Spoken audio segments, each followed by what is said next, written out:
If you have type 2 diabetes and you're tired of being told it's chronic and something you'll just have to manage forever, if your A1C is controlled but your medication list keeps growing or stays the same, and you know deep down you're capable of more than this, you're in the right place. This is the Diabetes Remission Roadmap podcast. We're Brian Bisher and Cory Jenks, two pharmacists who spent over 2 decades inside healthcare. And we started this show because we got tired of watching capable people stuck getting managed instead of rebuilt. Here's what most people aren't told. Type 2 diabetes isn't just a blood sugar problem, it's a muscle and energy storage problem. When your body loses strength and metabolic flexibility, blood sugar rises, and you can rebuild that. On this show, we break the scripts that say more meds are inevitable, you're destined to just manage, remission isn't possible, and instead we teach you how to build muscle, eat in a way that keeps you full, and regain control of your health again. No extremes, no shame, just practical strategies to help you move toward remission and lead your health again. Let's get to work.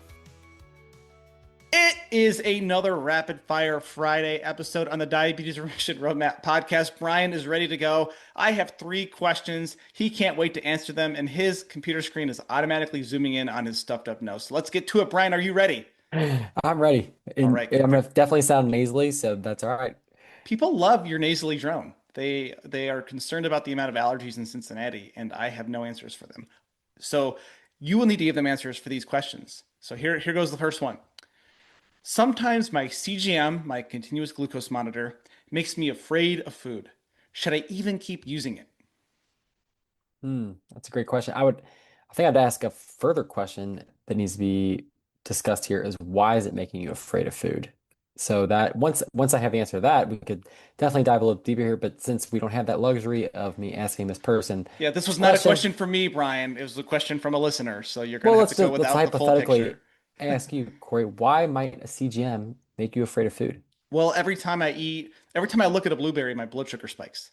Every time I have a piece of fruit, or every time I eat, my blood sugar goes up. We'll start with that. Every time I eat something, my blood sugar goes up even just a little bit. I'm freaking out, Okay, Brian. I'm freaking that's normal. out. Okay. That's normal. That It's is what your normal. body is Okay. supposed to do. Zero in on Yes, that, yes. please.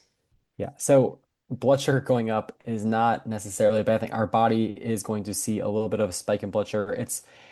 The it's the really high spikes that are going to be more problematic. And if anything, this we have to look a little bit deeper beyond just the blood sugar spike. So we want to look at how am I feeling? What's my energy like? What's my mood like? What's my hunger like? How's my energy to go along with these blood sugar spikes? Because I think that's where you can get deeper insights to using a CGM. I think CGMs are a great tool, and we've talked about this before because they have what's called basically the Hawthorne effect, which is you feel like you're being watched because you're being watched by yourself. And when you are being watched, you are going to make different choices that are more aligned with if your goal is to see remission from diabetes, aka no more medication required to keep your blood sugar in a healthy range, then seeing foods that are really spiking you up are that's an okay thing. Not to be afraid of food. We've talked about this too, about the intention, heavy intention behind the choices of what you're going to eat something. You talked about this, I think, on your most recent YouTube video that was just posted. A little plug for that is when a good sign is actually when you feel bad from eating food. Now, you want to explain that a little more, Cory, or me to try to recap what you did here? So I'm going to put a pin on this. A good sign is that you actually feel bad from eating. Well, I'll answer that one and I'm going to go back. So a good sign that you feel bad after eating food is, here's what I mean by that. And yes, you can check this out on our YouTube channel. It is the surprising sign your blood sugar is improving. And I will link to that in the show notes, Brian. Thank you very much. But what that means is if you've changed your eating habits and you're eating what I'll call cleaner foods for your blood sugar and your health, uh, we're going to get into, not to give too much away the next question, but you're eating cleaner, we'll say. And then you have some chips, you have a cupcake, and you don't feel good. Now your blood sugar might go up, but it's beyond blood sugar. You're tired, you're lethargic, you might even feel some aches and pains you don't normally feel. Well, that means that you have changed your eating habits so much that your body can actually talk to you and tell you, hey, this thing I ate doesn't make me feel good. When we're in a state of consistently eating, I'll call it junk food, that we don't feel good, we don't feel energetic, then we are used to not feeling well. So we're not going to notice it any different when we eat junk food. But if you are eating in a more clean manner and then you have some junk food and you don't feel good, well, good news. Your feeling and eating better than you were before. So I would even say this is a good sign because you're able to listen to your body and your body can talk to you. And I actually just went through this the other day. My son turned 8. Well, my oldest son turned 8. I have a second son, but he's the middle kid, so he sometimes gets forgotten. But my oldest son turned 8, and we made homemade cupcakes, and they were delicious. And I ate a lot of them on Sunday and on Monday. I did not feel energetic. I did not have a very good workout. I didn't even try running. I usually run on Mondays. It wasn't going to happen. So typically I'm eating pretty clean, and that weekend was a mess. We had a gala we went to, we ate some cupcakes. So I'm not going to beat myself up. I chose to enjoy it and I enjoyed it. So that's what we mean by that. And I go into more depth in that video. Now, Brian, the Hawthorne effect, it made me think of something. When you're at work and you're on some Cincinnati Reds website, or you're looking up a vacation, and all of a sudden you hear your manager coming down the way, and this is when you would work, we used to work in person, and all of a sudden you sit up right and you uh, put the chart up in front of you. It's like having a middle. The CGM's like having a middle manager around you all the time. They are always going to report to their superiors and to yourself. So I think that's a useful tool. Now, the other thing I wanted to go deeper on when you mentioned the blood sugar spike after food is it depends on the degree of the blood sugar spike. Like a little bit of a bump of 10, 20 points, okay, let's not freak out. But if it's going up 50, 100 points, and then I care about the area under the curve. So it can go up, but if it comes back down rapidly and you feel okay without getting like an overshoot and getting hypoglycemic, okay. But if you are high and it stays high for an hour, 2 hours, 3 hours, 4 hours, the rest of the day, the next day, that is also a concern. So we need to look at not just the fact does it go up, but how long does it stay up? Yeah, thank you for those solid points, Corey. Quick pause for a second. If you're finding the podcast helpful and you want more practical ideas to help move your blood sugar in the right direction, come follow us on Instagram at Diabetes Remission Partners. We share quick tips, food and exercise insights, and blood sugar mistakes people don't even realize they're making. It's also where we can answer your questions directly in the DMs. So if you want more help between episodes, Instagram at Diabetes Remission Partners is the best place to find us. And when you follow us, make sure to say hi. All right, back to the show. Back to the idea of the fear of food, Corey, is so with this Hawthorne effect, when I'm seeing my blood sugar spike, it's making me afraid of certain food. I would really strong that person to reconsider the idea, the intention behind the CGM. It's more for awareness. You need to almost hold like you need to hold it as an objective viewer of the data instead of putting feelings and emotion behind it and just say, hey, okay, I'm not going to criticize what this is. This is just for my awareness. This is for my learning purposes.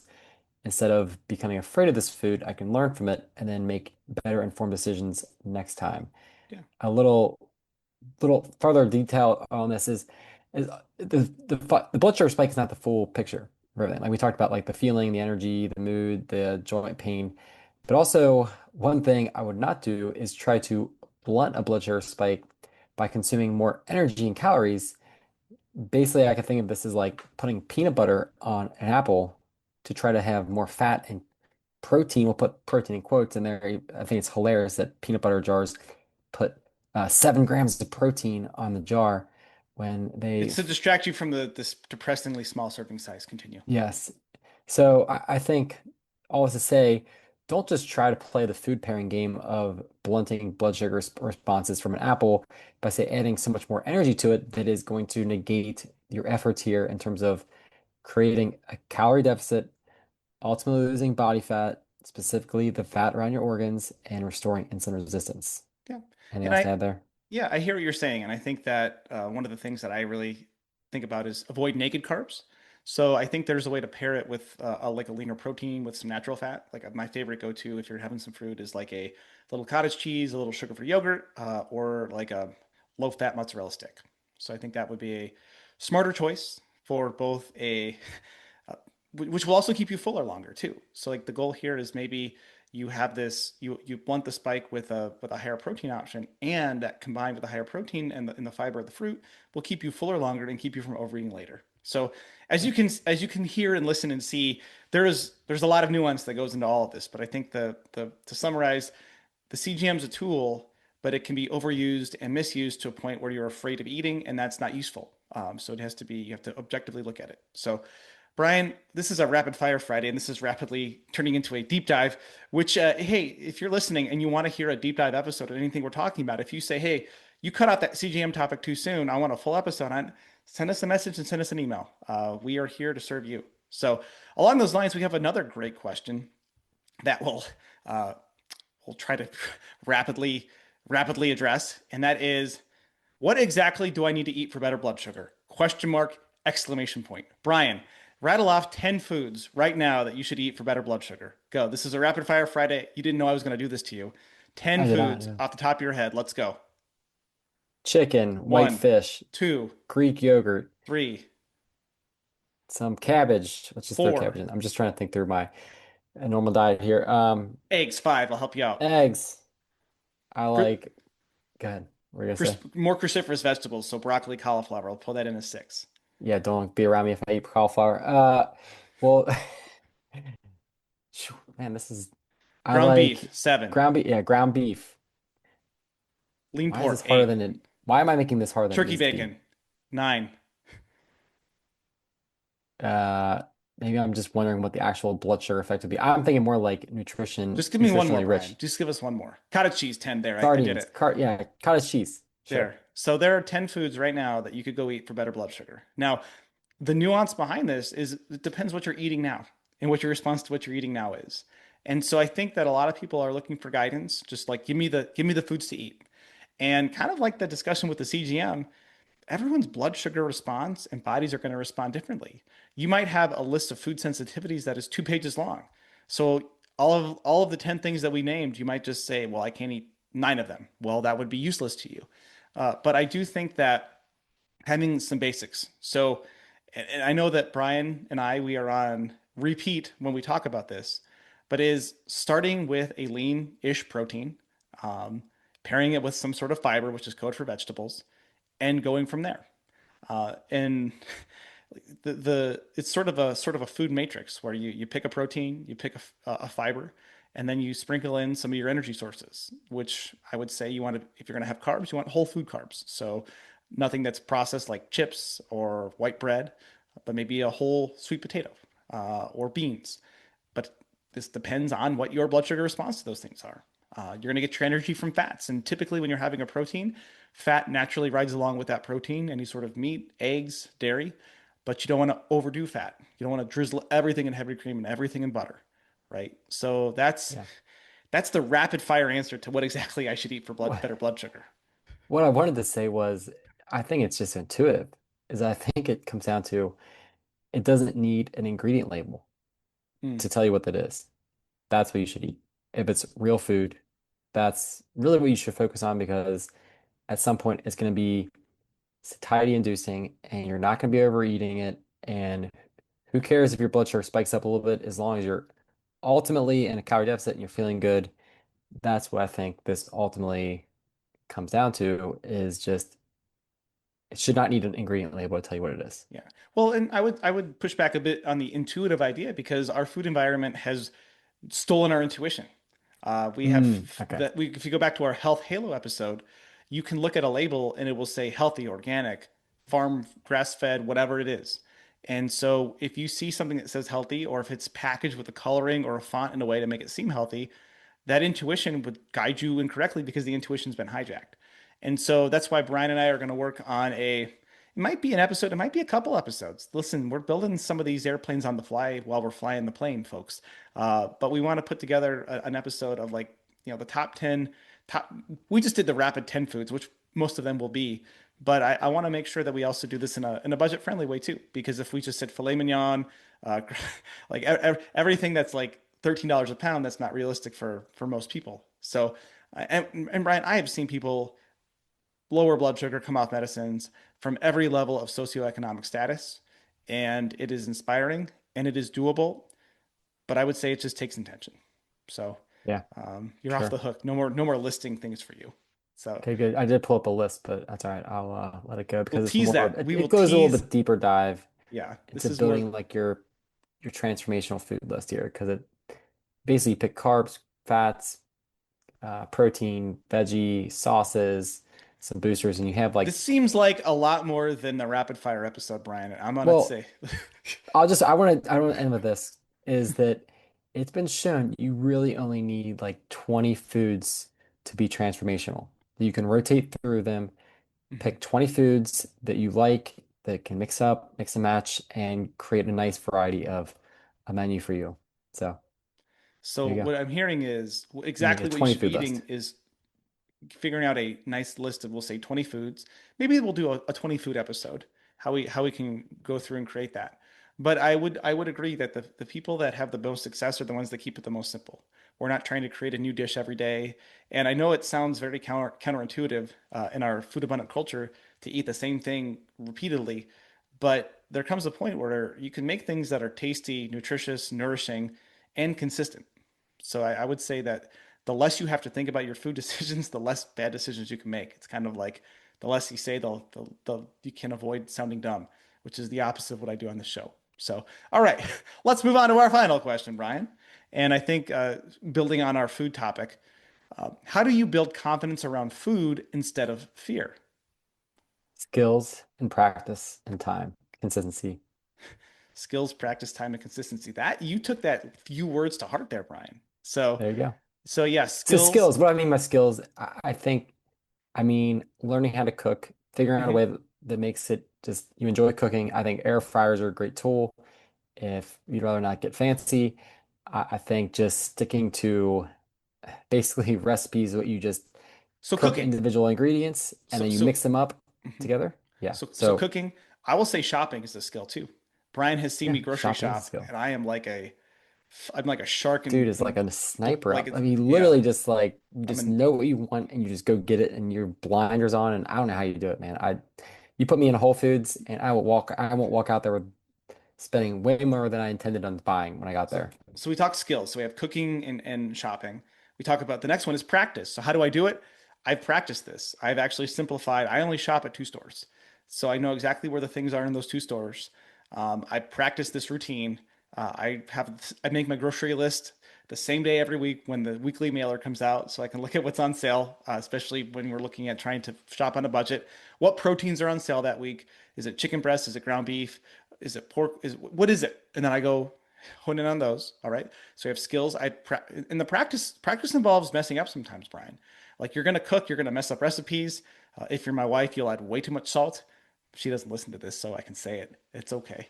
I make a whole joke about how much salt she adds to food in my second book. I guess I'm a dad now, and my editor was like, "Do you really want to be that mean to your wife?" And I said, "Yes." Moving on. So practice means messing up sometimes. I mean, we coach Little League Baseball. Our practices are where you mess up. And instead of thinking of it as like a slip up, think of it as learning opportunity, right? Yep. All right. So we have Curiosity over criticism. Okay, go ahead. so it's skills, we have practice. What do we have? Consistency over Consistency time. over time. So That's how you doing the build same little confidence. things over time and it compounds.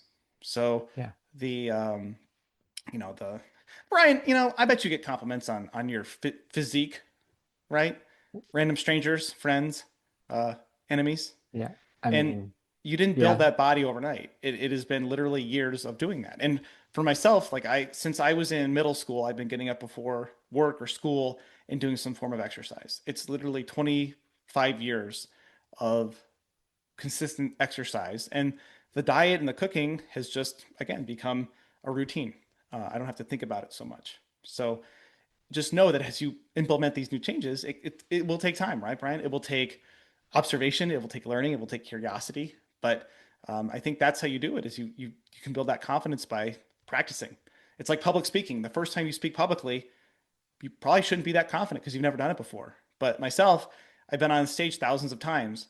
So I get in front of people, I don't think twice about it. But I have some people Yeah. who look at that and are just like, I could never do that. Well, I look at people who can solve a Rubik's Cube like my son. Feels like I can never do that, but I've never practiced it. Why would that be an expectation that you could do it? Confidence comes from competence. There you go. Mm, That's it. yeah. And competence comes from practice Yeah. and That's learning why I'm, and doing it. So, Brian, any final words? These are some really good questions this week, and I yeah, like there that we had were. a little contention there. Just keep sending questions, Yeah. especially extensive ones. I love the long emails. They're Hmm. great. So, yeah, yeah, that's it. Keep sending questions. yeah, stay curious. If this has resonated with you, share with a friend. If you're in a group chat with a bunch of people who are trying to figure out their path to better health, share this episode in a group chat. Or a Facebook group. Or a Facebook group. Yes. There's Listen, lots of questions in Facebook group. Maybe I should go scour some Facebook groups for some Brian might be questions. scouring some Facebook. I think we just gave Brian a mission here. Yeah, Like well, me, Brian goes into Facebook groups like I go into grocery stores. He yeah. is very good at that. So we appreciate everyone listening. We appreciate the questions. We love the stories that we are hearing from our listeners who are improving their blood sugar, improving their lives, getting their health back. But until next time, we'll hear you here on the Diabetes Remission Roadmap podcast. Keep it simple and do what works. If this episode gave you clarity or hope, share it with one friend who's been stuck in the diabetes trap. That's how this mission grows. One person, one family, one story at a time. And if you haven't yet, leaving a quick review helps more people find the show and realize they're not stuck with meds forever. It takes less than a minute and it means the world to us. Thanks for being here, and thanks for being part of this movement toward freedom. Thanks for listening to the Diabetes Remission Roadmap. The ideas discussed here are for general informational purposes only and do not constitute medical or nutritional advice. We are pharmacists, but we're not your personal healthcare providers. Always consult your own physician or qualified clinician before changing medications, exercise routines, or nutrition plans. Results vary, and what works for one person may not work for another.